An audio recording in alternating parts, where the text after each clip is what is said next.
Halo guys, kembali lagi di channelku yang Natalistanto. Maaf ya karena aku jarang upload ya guys, karena sibuk di tengah pandemi, jadi dikasih tugas terus setiap hari. Ini sebenarnya video ini sudah late post ya dari awal, jadi aku baru sempat ngeditnya sekarang. Nah, ini video singkatku vlog atau review apalah di Coklat Monggo Museum. Nah, sebelum video dilanjut, jangan lupa bagi kalian untuk klik tombol like, klik tombol subscribe, dan aktifkan lonceng notifikasi seperti biasanya, supaya kalian nggak ketinggalan terus video-video yang aku upload. Bisa semoga menghibur dan bermanfaat bagi kalian semua. Oke, itu saja, terima kasih dan selamat menyaksikan.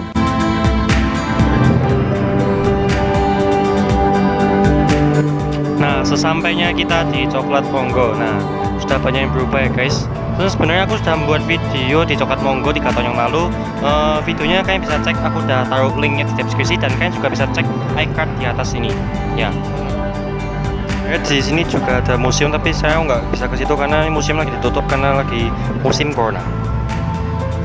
Nah, di sini kalian bisa lihat ya guys, ada kafenya.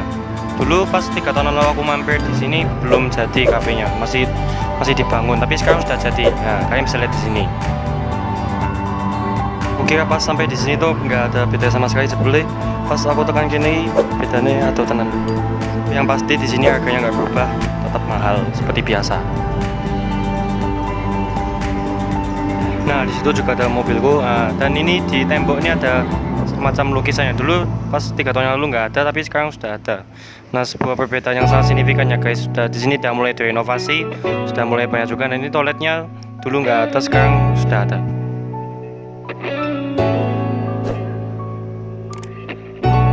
Nah, cuacanya juga bagus banget guys, pas banget buat lagi upload konten.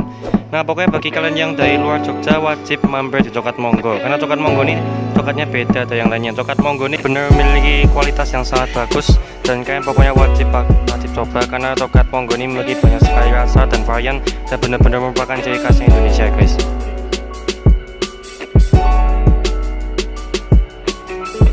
Sekarang aku akan ke belakang untuk membuktikan apakah ada yang berubah atau tidak. Jujur aja ya guys, aku nyesel kenapa pas 3 tahun yang lalu tuh aku masih belum tahu tentang ilmu-ilmu YouTube. Jadi aku videoku pas aku upload dulu tuh nggak diedit, nggak dikasih musik, jadi kayak langsung aku upload aja gitu. Tapi sekarang ini bener-bener berubah ya guys penampilannya. Penampilan katanya sudah ada cafe, bagus sekali, nyaman. Jadi ini bisa bikin kalian betah makin nyaman di Coklat Monggo. Yang penting aku udah borong banyak banget coklat di sini, udah habis uang banyak banget. Ya nggak sia-sia lah jauh-jauh dari rumah sini mampir buat beli coklat banyak banget. Oke, akhirnya video sudah selesai. Aku udah capek ngomong terus dari tadi, dan akhirnya aku bisa pulang dengan hati yang lega, bawa coklat yang banyak banget. Dan setidaknya itu aja yang bisa aku kasih tahu ke kalian. Makasih banget atas support dan dukungan kalian semua dari awal sampai akhir. Dukungan kalian sungguh berarti bagi aku. Dan sampai jumpa di video selanjutnya. Dah.